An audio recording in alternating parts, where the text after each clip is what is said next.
get you our beautiful father, Abuna Antonius, and we're very excited to have him with us. Abuna is very busy, so the fact that he come with us today, it's a great privilege for us, and we thank him so much, Abuna, for making the time. And he's coming to the special youth lounge, where instead of having the groups, Abuna is going to give us a talk, which is part of the theme for the St. Mary's Revival. And Abuna tonight, Abuna Antonius is going to talk to us about love and suffering. Love and suffering, so it'll be interesting to find out about love and suffering. Thank you, Abuna. If you love, you suffer. Apparently I'm allowed to sit down. That's the whole point of the lounge. So we can feel loungy. This is nice. So, yeah, this is great.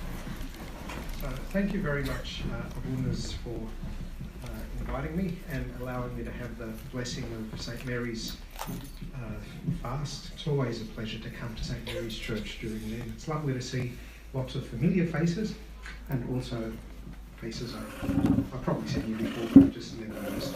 So, we're going to talk about this interesting mix of love and suffering, which it is interesting to put those two things together, isn't it? With and in between them. What's the connection between them? What I'll do, I'll talk for a bit, and feel free to interrupt me anytime you like. Abuna tells me this is more of a discussion kind of format here. If you don't interrupt me, I'll just keep talking, and that's going to be a bit boring. Anyway, if I just keep talking and finish things to say, then we can just see if you guys want to say anything or ask anything.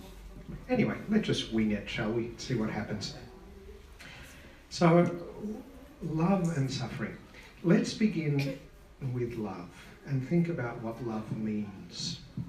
What do we mean when we speak of love in the Christian sense, of course? That's what we're talking about here. We're not talking about other senses. We're talking about the sense of love in sentences like, for God so loved the world, the beautiful chapter about love in 1 Corinthians chapter 13, and so on. If you think about what that means, it seems that one aspect of love is giving. Would you agree with me about that? Love means giving. And giving, if you think about it, means to suffer loss. There you go, we've already made a little bit of a connection between love and suffering, haven't we?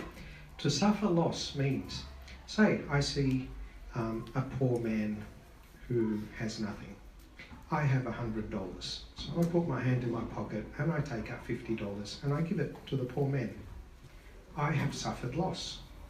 My total value of my possessions has gone down by $50.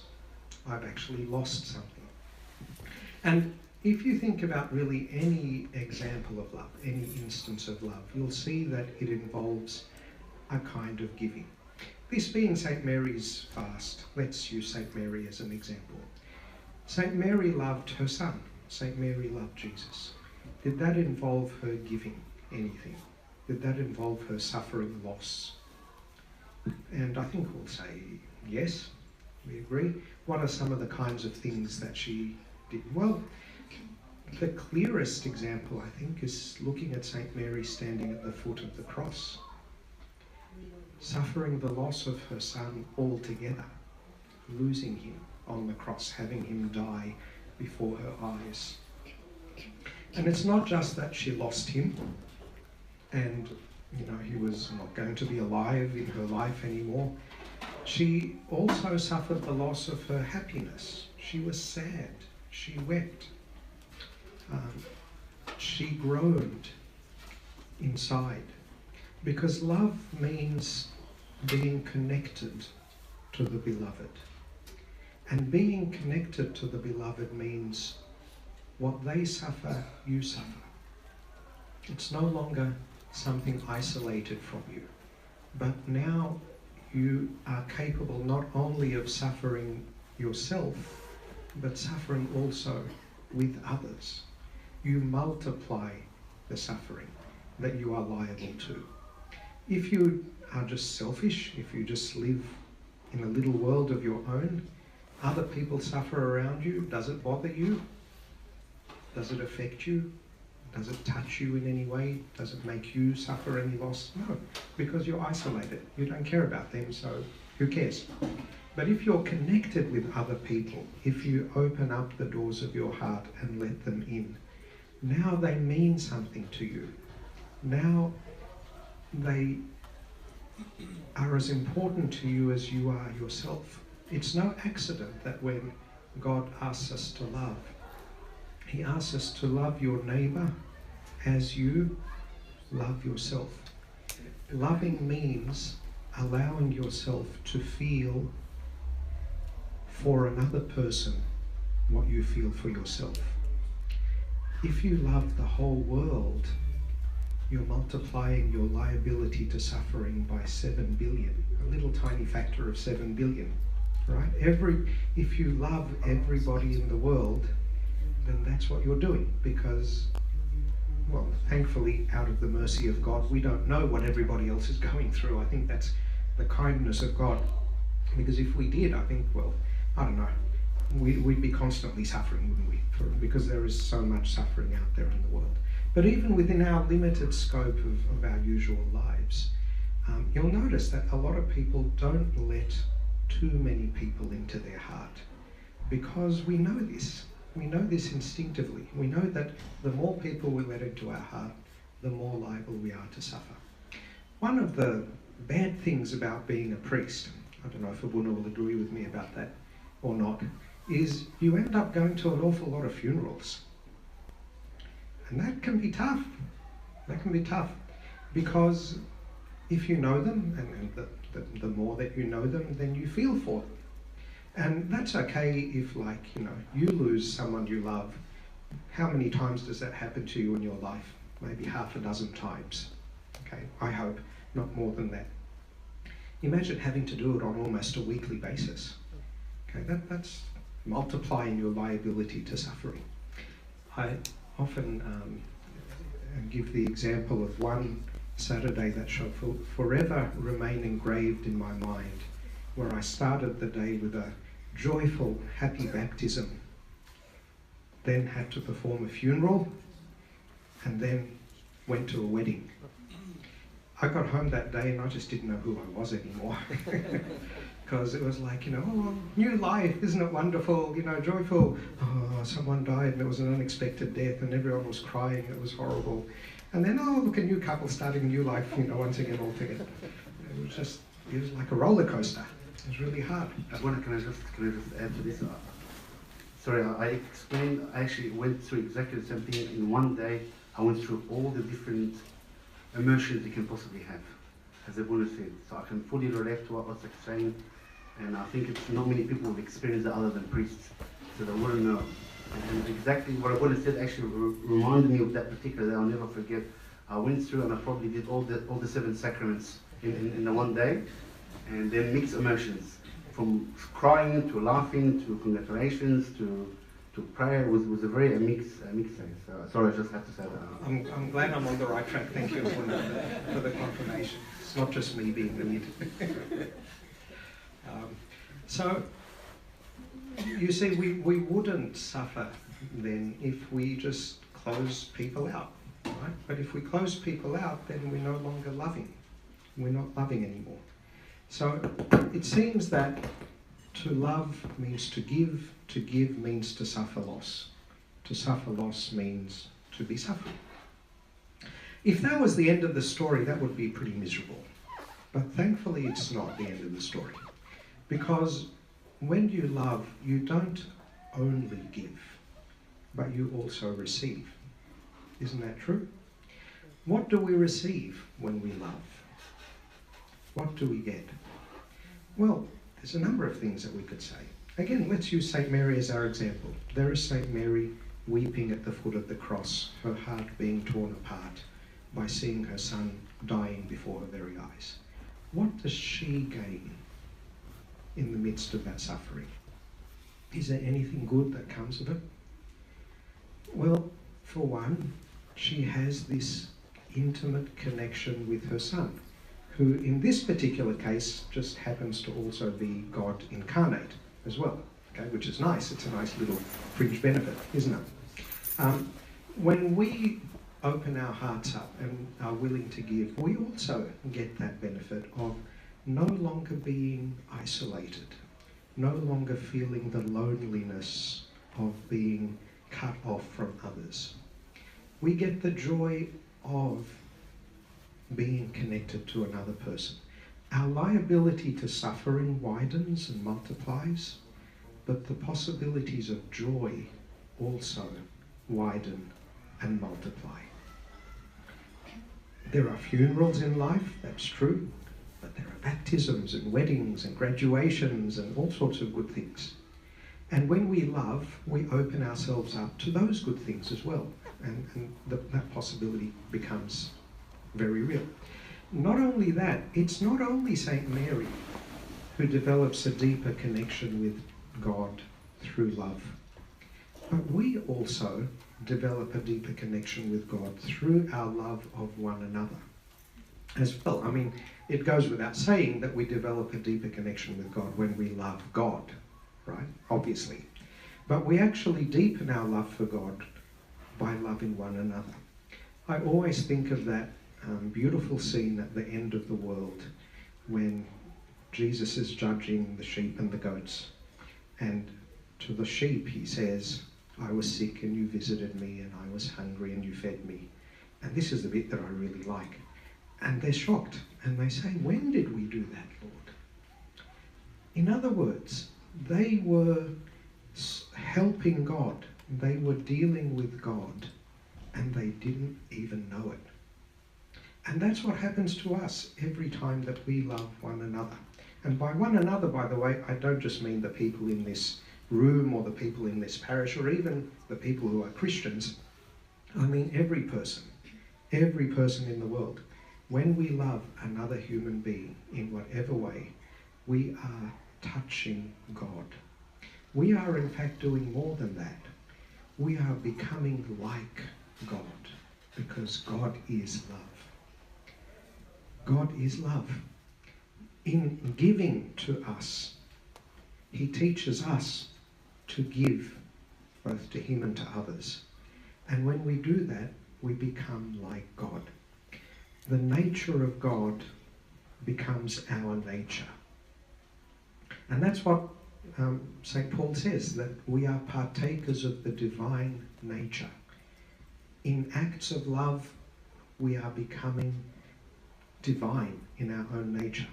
Not divine, of course, as in, I am now the creator of the world. No, okay, there's only one creator of the world, that's God. But in the sense that God is love, I am becoming love. That is becoming who I am, what I am. I am love. And that is huge. That is a great gain. That is a terrifically big thing for me to be able to do that. As Christians, we would argue that is the whole reason why we are here. We are not here to become doctors or presidents. We're not here to rid the world of cancer, just in and of itself. We're not here to be famous. We're not here to get a big house or a beautiful car or a yacht or anything like that. They're not the things that we're here for. We're actually here for one simple purpose. We are created in the image and likeness of God, and we are here so that we can grow and develop and fulfill and become that perfect image and likeness of God. That's what we're here for. And that's what we gain when we love.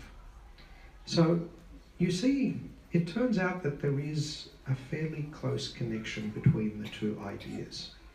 Love means to give, and to give means to suffer loss, which means to suffer. But in fact, in suffering and giving, we actually gain something even greater, immeasurably greater than what we lose. So perhaps, and kind of counterintuitively, the opposite of what we started thinking, perhaps you actually have to have love and suffering together. Perhaps they belong together. Perhaps, in fact, love and suffering are, as the saying goes, two sides of the same coin. You actually can't have one without the other. At least it doesn't work if you try to have one without the other. Think about that analogy of a coin. What does that mean? Is it possible to have one side of a coin without the other side of a coin? Is that possible? Think about it. Okay, let's say I have a coin.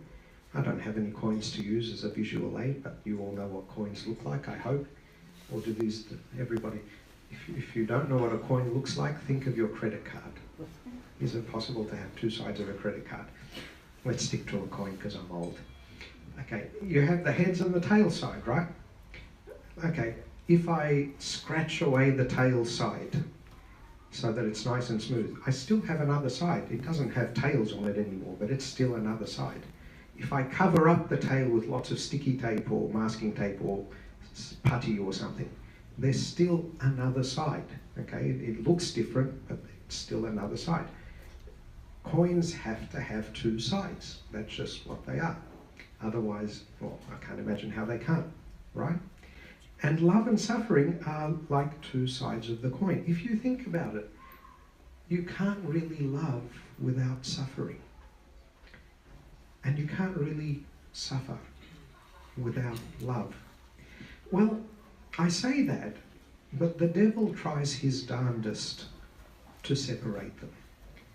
And it is actually in the act of separating them that sin comes to be. We sometimes think of suffering as being something bad, evil, sinful. It's actually not. But it's when you separate it from love that suffering becomes something evil. Okay? When you connect it to love, it becomes something beautiful. So, love without suffering is just indulgence, right? It doesn't cost you anything. So how is it love? Right? Oh, I love you, I say. Okay, how do I know that you love me? Well, I'm not going to do anything for you. I'm not going to give you anything. I'm not going to help you. I'm not going to go out of my way for you. But I love you. Okay, that makes me feel good. But is it really love? It's not. It becomes just something that's focused on me. It's cheap. It doesn't cost me anything. That's not love. When God loved us, he gave his whole self for us. We sometimes think, I don't know if you've ever thought this, but here's a simple question. Can God suffer? Can he? As divinity, we would say no. Of course God can't suffer, right? That's not the nature of divinity.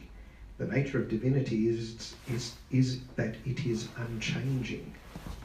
So to suffer would mean to change. Okay? To suffer would mean to suffer loss. How could God be lessened, made less? That doesn't make any sense. So then how do we know that God is love? Isn't that a contradiction? If God can't suffer, then is all that I've been saying rubbish? Well, no, because when divinity intersects with our world, then God suffers. What does that mean? When God becomes a human being, when God enters into the world and takes on a physical existence, he walks and talks and eats and sleeps and cries and is hungry and all those sort of things, then he suffers. Divinity needs to intersect with the world, and when it does, then we discover that love is connected to suffering. How do we know that God loves us? For God so loved the world that he gave his only begotten Son. He gave himself. If we believe in the Trinity, and the Trinity is one God, God gave himself. He suffered loss. He suffered loss by humbling himself and taking the form of a servant and becoming a human being. That's a big loss. To go from God on the throne of heaven to a human being who can be hungry and slapped and made to cry. Okay, that's a big loss. That's a big come down for God. And then not only that, he suffered the loss of his life on the cross. Okay, that is what love looks like. That's how we know that God loves us. We see it in the suffering that he willingly and voluntarily offered on our behalf to show us that he loves us. So love without suffering we don't know that it's love. It's not really love. It's just indulgence. On the other hand, suffering without love is just cruelty. To force someone to suffer. Not that they choose to suffer, but they are forced to suffer. To suffer and nobody gains anything out of it. There's no good that comes out of the suffering. That's just cruel. That's horrible. That's what the devil does when he takes something as beautiful as love and its connection to suffering and he severs them. He cuts them and separates them. Because the devil, you know, can't create anything by himself. Right? God is the only one who can create. All the devil can do is try and spoil things that God created. And this is one of the ways he spoils them. He takes two things that are meant to be together and he cuts them apart. And he just gives you one of them without the other. And that's how he spoils things. So suffering without love is just cruelty. When we see, someone who is poor, okay, and hungry and living on the streets, they don't want to be there. We don't really want them to be there. Do you think there's anyone in this world who actually says, you know, oh, I really think that we need more people homeless on the streets. That's what we need. Well, I don't know, maybe there are some people, but they're probably mental hospitals, I would hope. Or, I was going to say something naughty, in the White House. Scrap that. I don't want to get political. Okay, that's it's just crazy to think that that's, who gains out of people suffering, right? Nobody really gains anything. No good comes out of suffering. If it is forced upon the person, if it is something that they did not choose, they just had to do it, they don't get anything out of it, nobody else is getting anything out of it, that's just cruelty. So in the end it turns out that we can spoil love by separating it from suffering. And we can spoil suffering by separating it from love. But that would just be crazy if we do that. That's just wrong for us to do that. And yet the funny thing is we often do that. So the practical application, the take-home message out of what I'm saying is, when you yourself go through a period of suffering, please don't let it be separated from love. Because if you let it be separated from love, like we said, then it becomes horrible. Then it just becomes cruelty. And that's when we hate it, right? That's when we hate suffering. Haven't you ever thought it odd that so many of our saint stories involve suffering? So many of our Bible stories involve suffering, don't they? Who are our, probably the biggest, the most populated category of saints that we have is who? How many monks and nuns and hermits of the desert do we have? A few tens of thousands maybe, right? How many apostles do we have? 12. 84 if you want to count the 70 or 72 apostles as well. How many patriarchs do we have? 117, and they weren't all saints. There's some who weren't. Who else? Okay. Which category of saint has literally millions and millions of members? Sorry? Martyrs. The martyrs, exactly. What makes you a martyr? You suffer horribly and then die a horrible death. Doesn't that seem odd? Right? Doesn't it sound a bit morbid? And it would be. It would be horribly morbid if all there was to the suffering was just the suffering. If we separate the suffering from the love. Right? That would be just horrible. Non-Christians look at us, by the way, and they think it's really weird, maybe even perverse, that we celebrate martyrdoms. I don't know if you've ever had this discussion with a non-Christian friend, but they do. That's what they say. Why are you celebrating someone dying? Right? And not only dying, but dying a horrible, cruel death. Shouldn't you be sad about that? Why are you happy and celebrating? And to be honest with you, I would agree with them if that's all there was to it.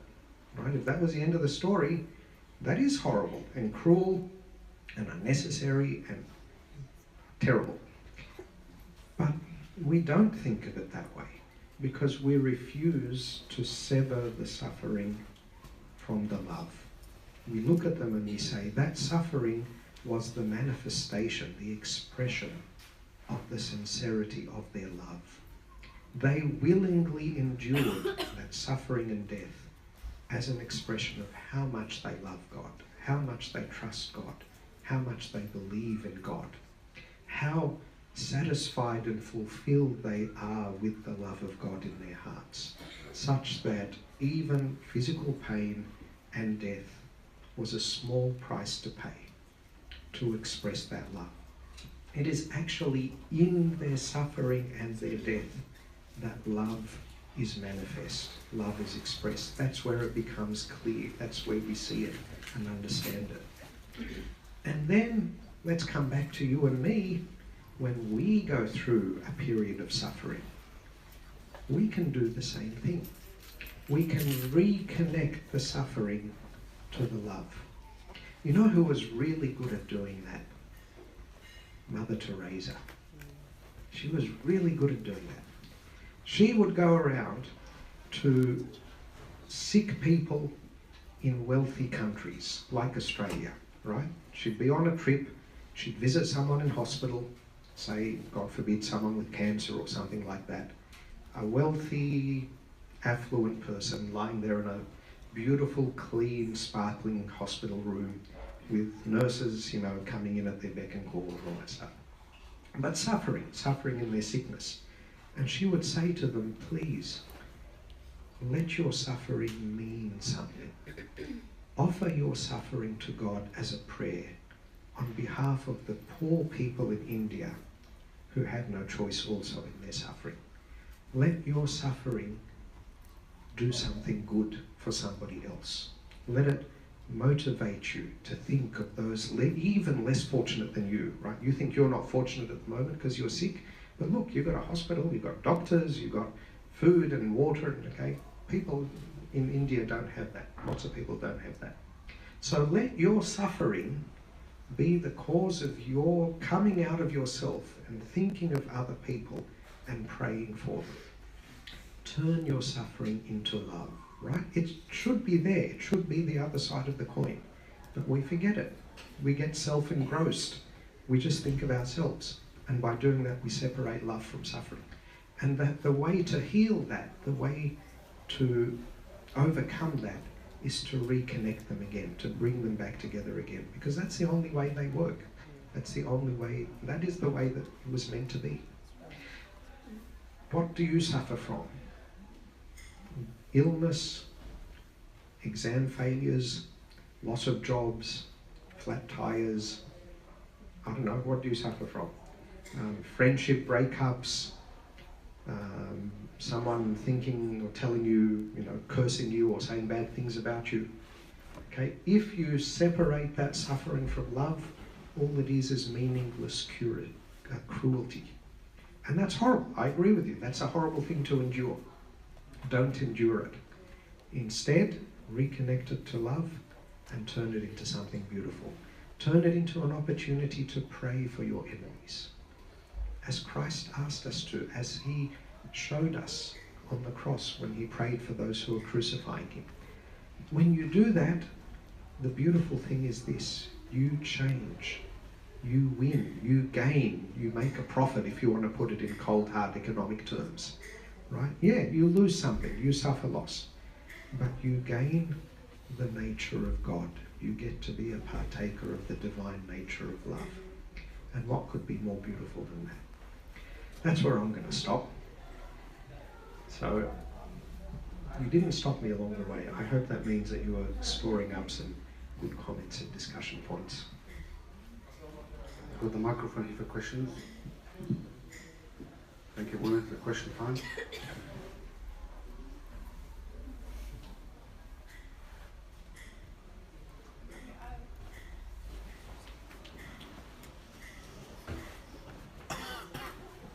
Hi, Buna. Hello.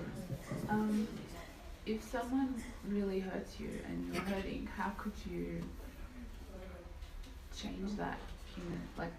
how could you connect it to love? Like, if you can't stand that person that really hurt you, it's a daily basically. How? How do you get over that emotion? Number one, I don't know how to translate Te Dayali. I wonder, what would that be? Cursing. No, it's not cursing. Cursing is swearing. Yeah, take vengeance. Yeah. It's like, please God, destroy him. Definition by example. Yeah, look, I agree with you. Our human nature is to have really strong emotional responses when people treat us badly, when people hurt us. And it's, based on a whole lot of ways of thinking. This is not fair. I didn't deserve this. Why is the world like this? That's evil. I don't want there to be evil like that in the world. And then there's like the ego as well. Let's be really honest. I deserve better than this. I've been good. Why is God letting this happen to me? Those kinds of things. But I think the point that I'm trying to make is think about what effect that has on me when I have that reaction. So I don't blame anyone for having that reaction because, like I said, it's like breathing, right? It's part of being a living human being.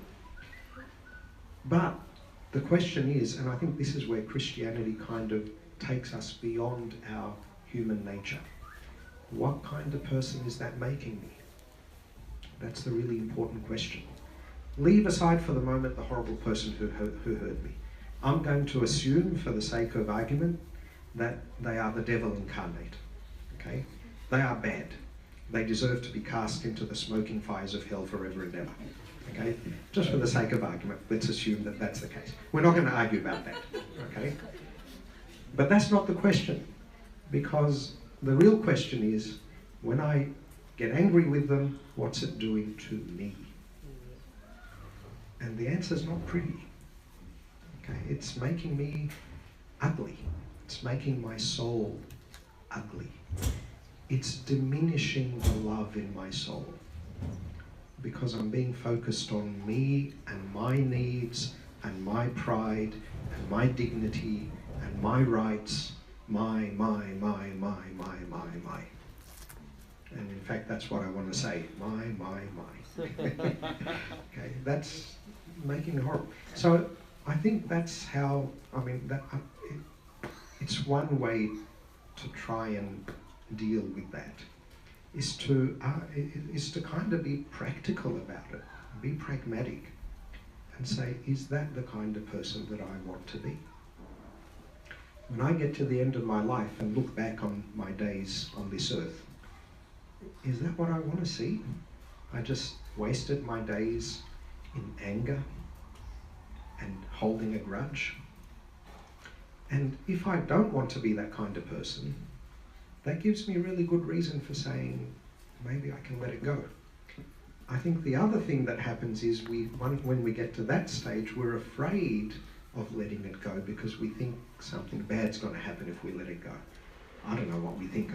We rarely actually give details to ourselves of what bad thing will happen, but we just think if I let it go, I don't know, people will walk all over me or something like that. I'll be weak or I'll be missing out on my rights or something. But if you look at every single one of those things, it's not really a big loss. Remember we said love involves suffering loss. Okay. Again, I'm not going to debate with you that you are going to suffer loss. You are going to suffer loss when you let go of your anger in some way. But the thing is, what you lose is much less valuable than what you're going to gain. And that's, I think, the kind of profit and loss balance that you have to work out that motivates us to say, I would rather have that profit in the end. I'd rather gain that ability to be a partaker of the divine nature of God, of love. That's much more valuable to me than any human being. And sometimes, you said a lovely Arabic thing there before, Tadali. I was going to say something else in Arabic, but it's slipped my mind now. It's something like, is there any human being on this world that is worth your losing God for? If we love God, really, is there anyone at all, who's really that important that I would lose my love for God because of them? But that's what I'm doing. If I'm holding on to my anger, if I'm holding on to a grudge, okay, if you bring your offering to the altar and you remember that your brother has something against you, leave your offering at the altar. Go and reconcile with your brother, then come and offer. Okay? God doesn't want you to offer at the altar if you're holding a grudge with someone, you're upset with someone, whatever. It means that I'm actually sacrificing my connection with God. Is anybody in this world worth that? Yeah, but it's different spiritual levels. Like, saints can easily turn around and forgive those who were torturing them and hurting them. Yeah. But we're not all at that level, and obviously Yeah. it's a struggle to get there. But as we're going through it, how do we achieve that? Because it's not easy sometimes. Even if you don't want to see bad on them, it's hard for you to let go of that hurt. I agree. It is very hard. I agree and I disagree. I agree that we're all still very imperfect and we're still working towards that. But the thing I disagree about, and I know you didn't say this now, but sometimes people say to me, don't ask that of me because I'm not Jesus. Right? Sometimes when I say, we have to follow the example of Jesus and love as Jesus loved and so on. And they say, yeah, but that was Jesus. He was God. Don't expect me to be like that because I'm not God. That I'm going to disagree about, even though you didn't say it. But we want to be like God because he says, be holy just as I am holy. So he wants us to get there, but obviously it's steps. Exactly, and it is steps, yeah. The thing I suppose I'm pointing out is to give up and say, well, I'll never get there, so what's the point of even trying? Because this is just what I am and I'm never going to be anything different. That, I think, is wrong. It's a trick of the devil. Again, it's despair. And it's wrong because that is the whole point of being a Christian, right? The whole point of being a Christian is not to wear a cross and turn up at church on Sunday. The point of being a Christian is to be Christ-like. Okay, for goodness sake, that's what it means. That's what, all the other stuff that we do, that's what it's about. That's what it means. If we're not doing that, we're not really Christians, even if you wear a cross and turn up to church on Sunday. So it's something that, it's not like an optional extra that, we can say, well, I don't have to try and do that because I'm not Jesus. We have to try and do that. But I agree with you in that it is hard and it's a slow process and we need to struggle and we have our ups and downs and we need our friends and we need our confession fathers and we need our community to help us and to encourage us, and we help the others and encourage them. We need to try and learn from the example of others and set a good example for others. And we need the grace of God, I suppose, most of all. What I definitely agree with you about is that we can't do it just alone with our own will and our own effort. That we're not capable of. But thankfully, God is more than happy to help us and more than happy to give us that grace that we need to be able to do it.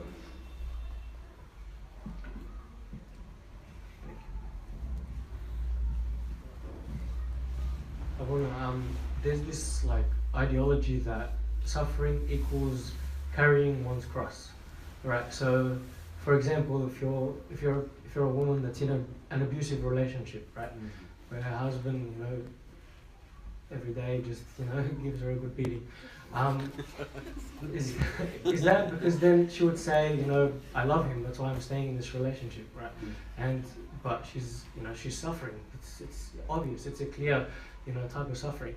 Is there then a line where you choose, where do you draw the line between, how do I put this, I still want to keep this correlation between love and suffering, but at the same time it's a suffering that's affecting me, but I'm still trying to, I'm still trying to manifest that love to my husband and try to, not me, but in the example, So I don't know, it's just, how does that tie in with what we're saying?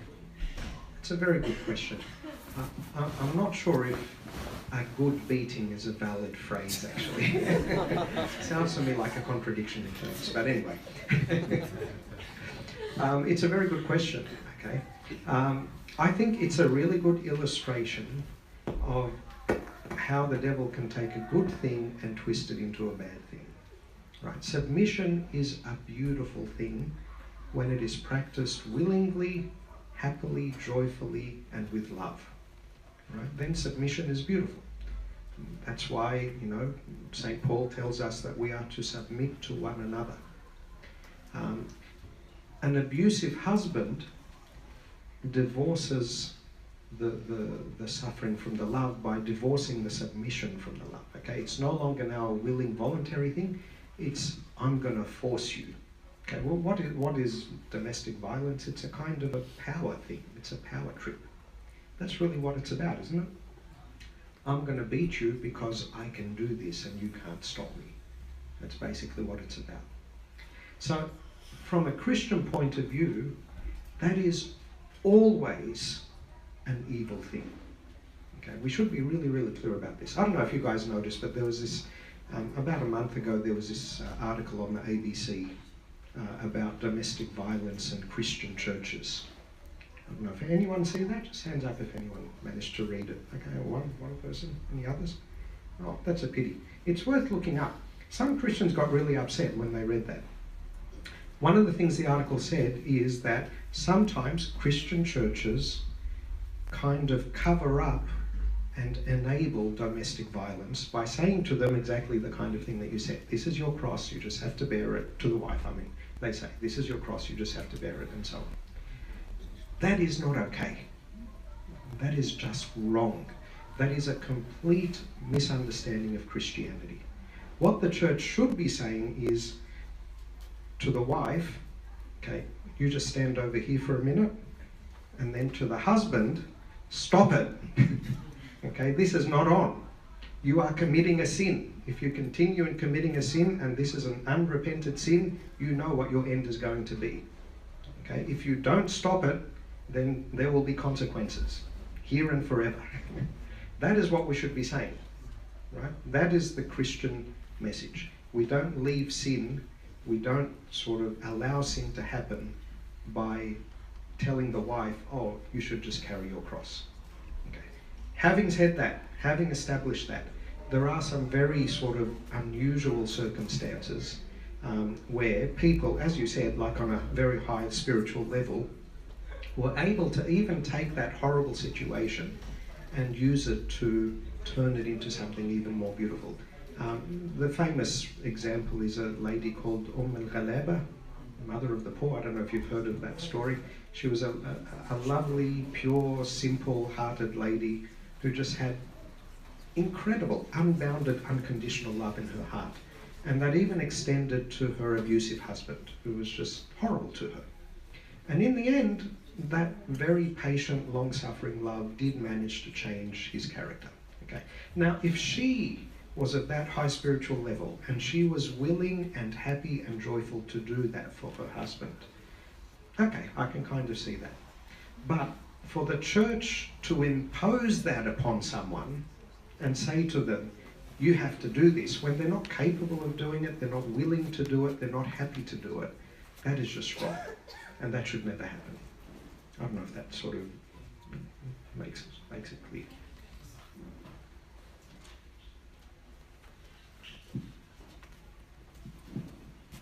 Question.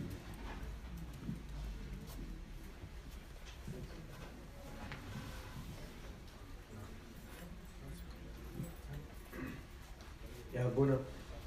Someone's watching live and they're asking, how can you reconnect suffering back with love? How? Oh, okay.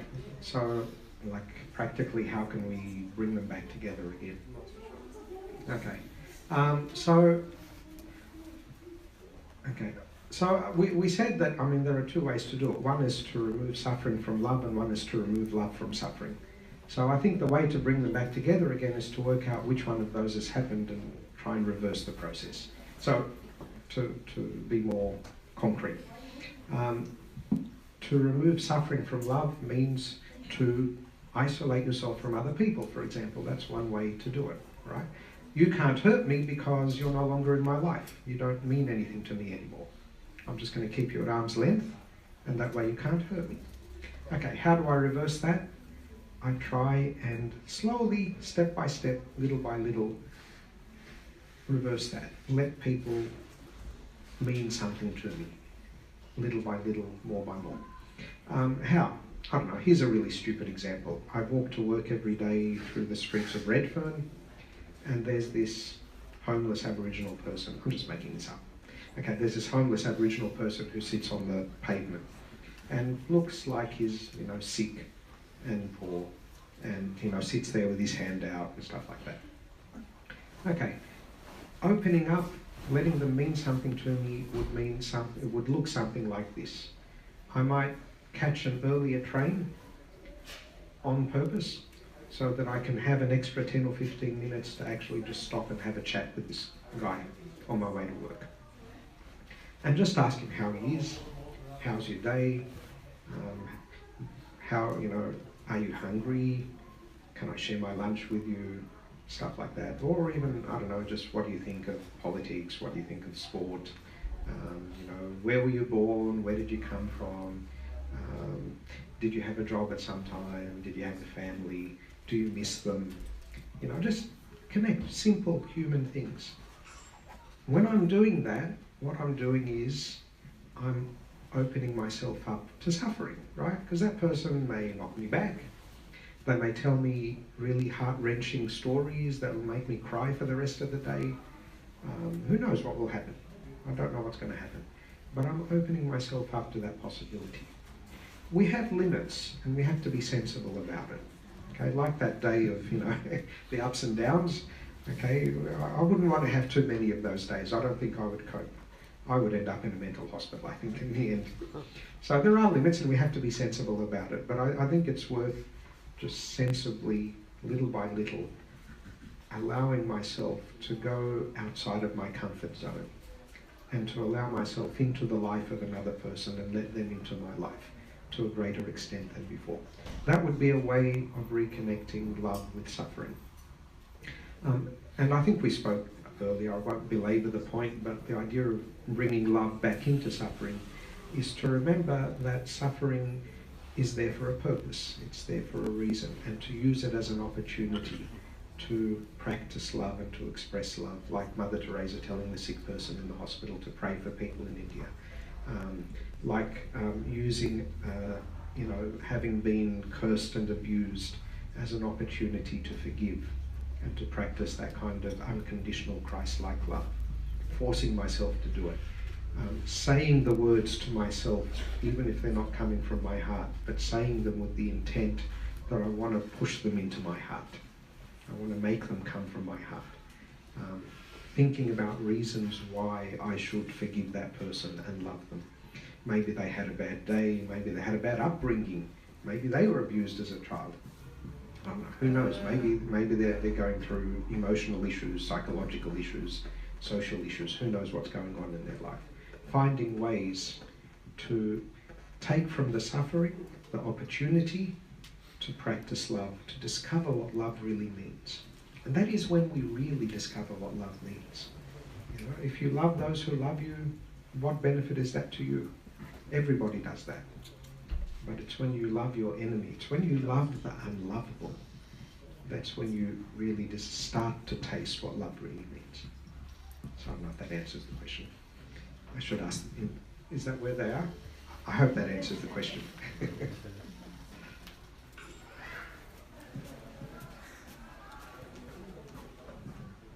questions? Questions? Hands up?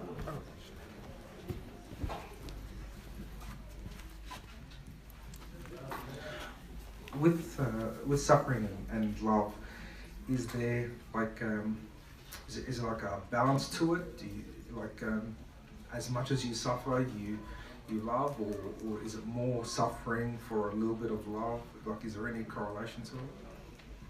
Oh, that's a really good question. I haven't really thought about that before. So what you're asking is are they proportional, to put it in mathematical terms? If love increases, does suffering increase? If suffering increases, does love increase?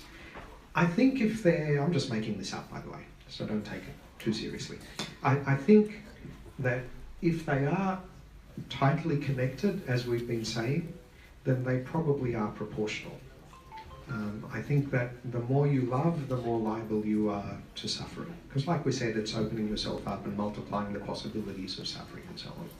And if you're suffering, then the more you suffer, the more you find yourself loving. And that's one of the best ways to defeat evil in this world, I always think. Because imagine if that's the case, if you've tightly coupled love to suffering, then every time bad things happen to you and you suffer more, the net result is you love more, right? I think that's what the devil hates then. And then sometimes he just leaves you alone because he realizes all he's doing is making you love more by afflicting you. It's a bit like Job. I don't know if that's a good example or not, but like the more he suffered, by the end, at least, he was so much closer to God and so much more faithful and so much more trusting of God. It's like you intended evil, but the Lord turned it into good. So I think in that case, yes, they probably do increase together. I think when we separate them from each other, that's when you get the horrible result that they don't vary together. So then you may suffer more and more and more, and you may end up loving less and less and less. I don't know if you can genuinely love more and suffer less, unless it be that the suffering you suffer doesn't really hurt you so much anymore. Maybe in that sense you sort of suffer less, but like from the outside it looks like you're still afflicted and things are bad. Yeah, but generally I think if they're tightly coupled as they should be, then they probably will vary proportionally. But even the suffering then is just a source for joy, so it's like we don't mind. In fact, we're happy to suffer more. Parents sometimes say that, don't they? Parents often say, I'm happy to suffer for my child. Mothers giving birth, they won't say it at the time they're giving birth. I don't think. I've never seen a mother who sort of says, ouch, that really hurt. Yay, I'm so happy that it hurt. Okay, not really at the moment. But afterwards, like the Bible says, the pain of it is very quickly forgotten. And if you ask the mother, would you do it all again? They say, yes, and in fact I will, because number 2 is on the way, and stuff like that.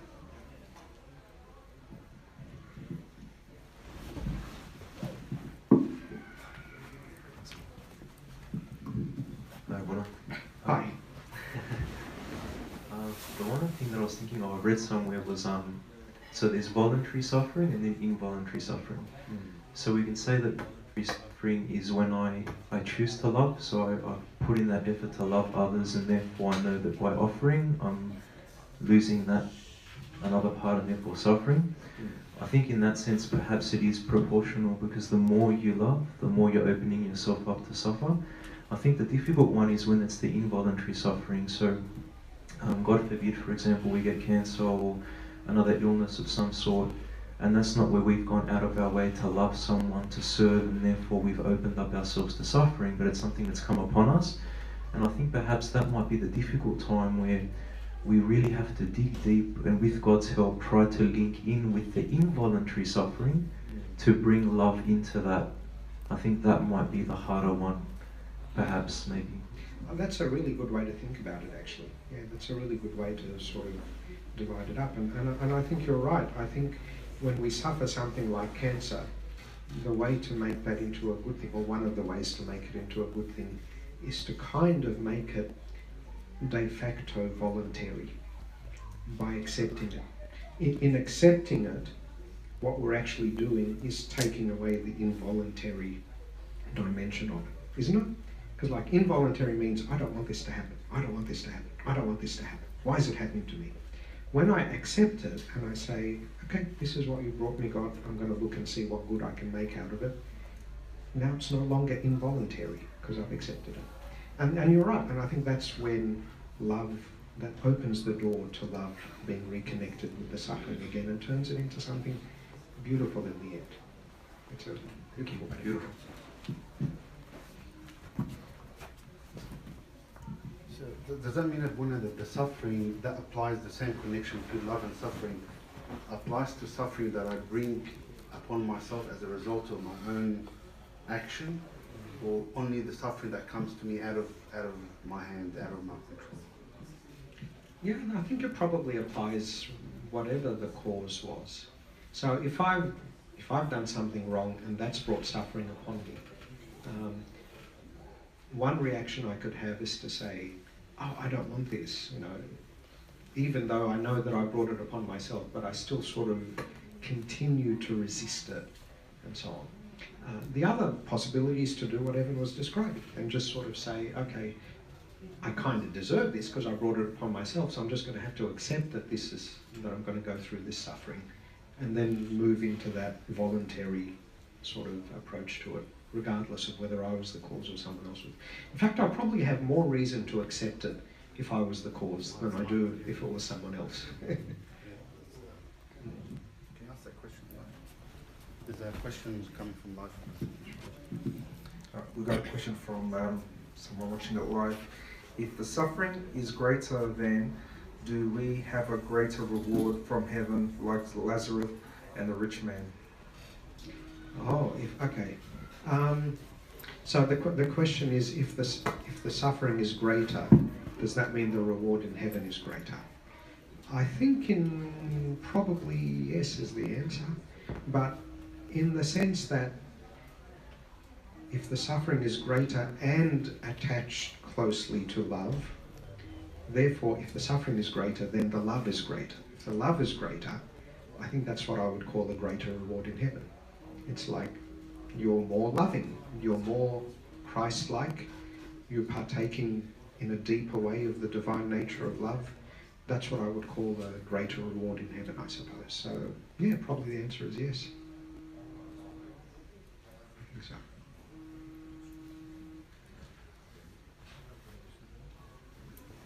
Any other questions? No one? Thank you so much, Evan and Tonis. Beautiful talk and very nice interaction with the youth and beautiful questions. I think it's when we first heard about this topic, the connection, love and suffering, they don't match. And thank you so much for clarifying this and explaining to us the connection between them. And I'm sure everyone benefits from that. So thank you, everyone, once again. And everyone is going to finish with us with a short prayer, and then after that we have the food for you guys to enjoy as per normal youth.